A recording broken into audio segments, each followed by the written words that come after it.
Hi friends, வணக்கம். Welcome to my channel. நம்ம சேனலை சப்ஸ்கிரைப் பண்ணாதவங்க சப்ஸ்கிரைப் பண்ணிவிட்டு வீடியோ பாருங்கள், லைக் பண்ணுங்கள், ஷேர் பண்ணுங்கள், நம்ம சேனலுக்கு சப்போர்ட் பண்ணுங்கள் ஃப்ரெண்ட்ஸ். இன்றைக்கி நம்ம என்ன பார்க்க போகிறோன்னா, இன்றைக்கி லட்டு எப்படி பண்ணுறதுன்னு தான் பார்க்க போகிறோம். சூப்பராக இருக்கும். ஒரு டம்ளர் கடலைப்பருப்பு இருந்தாலே போதும், சீக்கிரமாக ஈஸியாக பண்ணிடலாம். தீபாவளி வருதுல, என்ன ஸ்வீட் பண்ணலான்னு இருக்கோம்ல, டக்குன்னு இந்த ஸ்வீட்டை பண்ணிடலாம். சூப்பராக இருக்கும். ட்ரை பண்ணி பார்த்துட்டு எப்படி இருக்குன்னு கமெண்டில் சொல்லுங்கள். இப்போ வீடியோக்குள்ளே போகலாம் வாங்க. அதுக்கு இந்த டம்ளரில் ஒரு டம்ளர் கடலைப்பருப்பு எடுத்திருக்கேன். அதை சேர்த்துக்கிட்டு தண்ணி ஊற்றி நல்லா 2 தடவை கழுவி எடுத்துக்கலாம். கடலைப்பருப்பை ஃபஸ்ட்டு அதுக்கெல்லாம் போகிற மாதிரி நல்லா பிசைஞ்சு கழுவிக்கலாம். இதை கழுவி எடுத்துக்கிட்ட இந்த கடலைப்பருப்பில் தேவையான அளவு தண்ணி ஊற்றி ஒரு 1.5லேருந்து 2 மணி நேரம் வரைக்கும் நல்லா ஊற விட்டுறலாம். நல்லா இந்த அளவுக்கு ஊறி வந்துருச்சு பாருங்கள். இப்போ இதை தண்ணி இல்லாமல் நம்ம மிக்ஸி சாரில் சேர்த்துக்கலாம். தண்ணி சேர்த்துக்கக்கூடாது. தண்ணி சேர்த்தணுமா பொரிக்கும் போது எண்ணெய் குடிக்கும் அதிகமாக. அதனால் நம்ம தண்ணி இல்லாமையே இந்த பதத்துக்கு குறன்னு அரைச்சி எடுத்துக்கலாம். இப்போ இதை பொரிக்கிறதுக்கு தேவையான எண்ணெயை ஊற்றி காய வச்சுக்கலாம். நம்ம பாத்திரத்தில் மீடியம் ஃப்ளேம்லேயே வச்சுட்டு மிதமான சூடாகவும் எண்ணெயில் இந்த மாதிரி நம்ம அரைச்சி வச்சுருக்கிற கடலை மாவை கையிலேயே தட்டி தட்டி கிள்ளி விட்டு சேர்த்துக்கலாம். கொஞ்சம் கொஞ்சமாகவும் நம்ம எண்ணெயில் எவ்வளோ சேர்க்க முடியுமோ அந்த அளவுக்கு மாவை சேர்த்துக்கலாம். ரொம்ப ரொம்ப நம்ம முருங்கலாக பொரித்து எடுக்கக்கூடாது. இதை லைட்டாக பொன்னிறமாக மாறும்போதே நம்ம எடுத்துடணும். இல்லாட்டி ரொம்ப ஹார்டாகிடும். லட்டு மொறுமொறுன்னு அந்த ஒரு டேஸ்ட் இல்லாமல் சாஃப்ட்னஸ் இல்லாமல் இருக்கும். அதனால் நம்ம சாஃப்டாக இருக்கும்போதே பொன்னிறமாக மாறினோன்னே எடுத்துடணும். எண்ணெயில் நல்லா கொதிச்சுட்டு இருக்கும்போதே லைட்டாக நிறம் மாறினோன்னே எடுத்துடணும். இந்த மாதிரி இருக்கும்போதே எடுத்துடணும் எல்லாத்தையுமே. அடுத்த பேட்ச் மாவையும் போட்டுடலாம். மிதமான தீயிலே தான் இருக்கணும். இந்த ஃபுல்லாக மாவு ஃபுல்லாக கிளி போட்டு ஒவ்வொரு பேட்சாக எடுத்துக்கலாம். ஈஸியாக தான் இருக்கும். இது டக்கு டக்குன்னு செஞ்சிடலாம். ஒரு டம்ளர் கடலைப்பருப்பு மாவில் எனக்கு ஒரு 12லேருந்து 13 லட்டு வரைக்கும் கிடச்சது. சூப்பராக இருந்தது. ட்ரை பண்ணி பார்த்துட்டு எப்படி இருக்குன்னு கமெண்டில் சொல்லுங்கள்.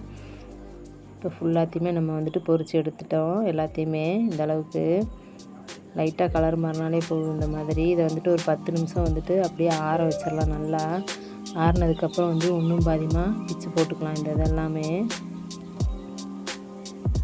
நல்லா உடச்சி எடுத்தாச்சு ஃபுல்லாக. இதை நம்ம ஈரம் இல்லாத மிக்ஸி சாரில் சேர்த்துக்கலாம். சேர்த்துக்கிட்டு இதை நல்லா பவுடர் பண்ணிக்கலாம். இதை ரவை பதத்துக்கு பூவாக வந்துடுச்சு பாருங்கள்.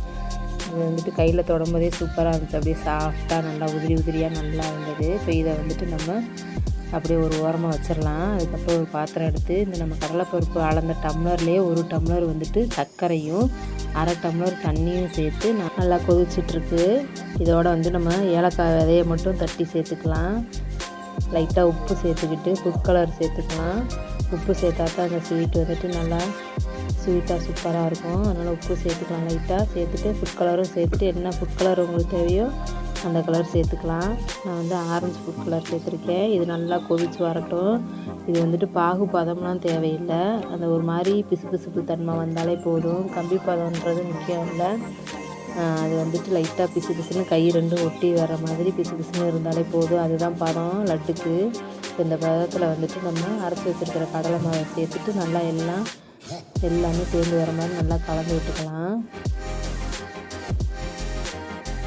இப்போ மீடியம் சைஸ்லேயே நம்ம அடுப்பை வச்சுக்கிட்டு நல்லா கிண்டி கிண்டி அடி பிடிச்சிடாமல் நம்ம பக்குவமாக கிண்டிக்கிட்டே இருக்கணும். எல்லாத்தையும் கலந்து விட்டு இப்போ இது கலந்துட்டு இருக்கும்போதே சிம்மில் வச்சுட்டு பக்கத்துலேயே ஒரு ஸ்பூன் நெய் சேர்த்துக்கிட்டு நெய் சூடானோடனே முந்திரி சேர்த்துருக்கேன். நான் உங்களுக்கு நட்ஸ் என்னென்ன பிரியமோ அதெல்லாம் சேர்த்துக்கலாம். நான் முந்திரி மட்டும் சேர்த்து கொஞ்ச நேரமாக வந்தோடனே அதை எடுத்து நம்ம ரெடி ஆகிட்டு இருக்க லட்டில் நம்ம சேர்த்துக்கலாம். முந்திரி பருப்பை சேர்த்துட்டு எல்லாம் மிக்ஸ் ஆகிற மாதிரி நல்லா கிளறி விட்டுக்கலாம். இப்போயே அந்த லட்டு இந்த தண்ணியெல்லாம் உறிஞ்சி நல்லா ஒரு கெட்டியான பதத்துக்கு வந்திருக்கு. உங்களுக்கு பார்க்கும்போதே தெரியும்.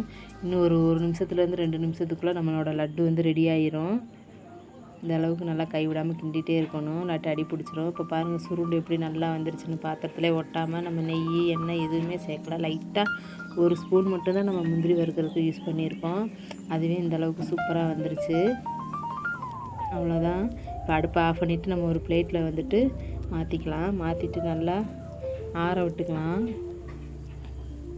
கொஞ்சம் லைட்டாக அப்படியே கிண்டி விட்டுட்டு இதை வந்துட்டு ஒரு அரை மணி நேரம் பக்கம் நல்லா ரெஸ்ட்டில் அப்படியே விட்டுருங்க. நல்லா ஆறட்டும். நல்லா ஒரு 10 நிமிஷத்துலேருந்து ஒரு அரை மணி நேரம் வரைக்குமே நல்லா ரெஸ்ட்டில் விட்டுருங்க. ஆறி வந்துருச்சு. இப்போது ஆறினதுக்கப்புறம் வந்துட்டு லைட்டாக இருக்க சூட்டில் வந்துட்டு ரொம்ப ஆற விட்டுறக்கூடாது. லேசான சூடு இருக்கும்போது இந்த மாதிரி நம்ம லட்டு பிடிக்கிறதுக்கு ஆரம்பிச்சிடலாம். உருண்டை பிடிக்கிறதுக்கு ரொம்ப ஆறிட்டாலும் வந்துட்டு நம்ம உருண்டை பிடிக்க முடியாது. இந்த அளவுக்கு இருக்கும்போதே நம்ம உருண்டை பிடிச்சிக்கலாம். பார்க்கவே சூப்பராக இருக்குது. ட்ரை பண்ணி பாருங்கள். ஈஸியான வேலை தான் இது. ரொம்ப கஷ்டம்லாம் இல்லை. டக்குன்னு செஞ்சிடலாம். ஒரு மணி நேரம் பக்கம் கடலைப்பருப்பு நமக்கு ஊறினாலே போதும். டக்குன்னு அரைச்சோமா எடுத்தோமா வச்சோமா அப்படின்னு சொல்லிட்டு செஞ்சிடலாம். சூப்பராக இருக்கும் டேஸ்ட்டு. ட்ரை பண்ணி பார்த்துட்டு எப்படி இருக்குன்னு கமெண்டில் சொல்லுங்கள். அப்படியே ஒவ்வொரு லட்டாக உருட்டிடலாம். உருட்டுறதுக்குமே சூப்பராக இருந்துச்சு. கையில் ஒட்டலை, எதுவுமே பண்ணலை. நல்லா உருட்டுறதுக்கு வந்துச்சு. உங்களுக்கு பார்க்கும்போதே தெரியும், கையில் கொஞ்சம் கூட ஒட்டலை. நல்லா இருந்துச்சு.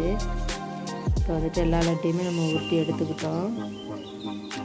அவ்வளோதான், ரெடி ஆயிடுச்சு. இன்னும் எடுத்து அப்படியே சாப்பிட்லாம். ஒரு நிமிஷம் நம்ம செஞ்ச நிமிஷத்துலேயே காலி ஆயிரும். 10 நிமிஷத்தில் என்னமோ ஒன்று கூட இருக்காது, எல்லாமே காலி ஆயிரும். சூப்பராக இருந்துச்சு. ட்ரை பண்ணி பார்த்துட்டு எப்படி இருக்குன்னு சொல்லுங்கள்.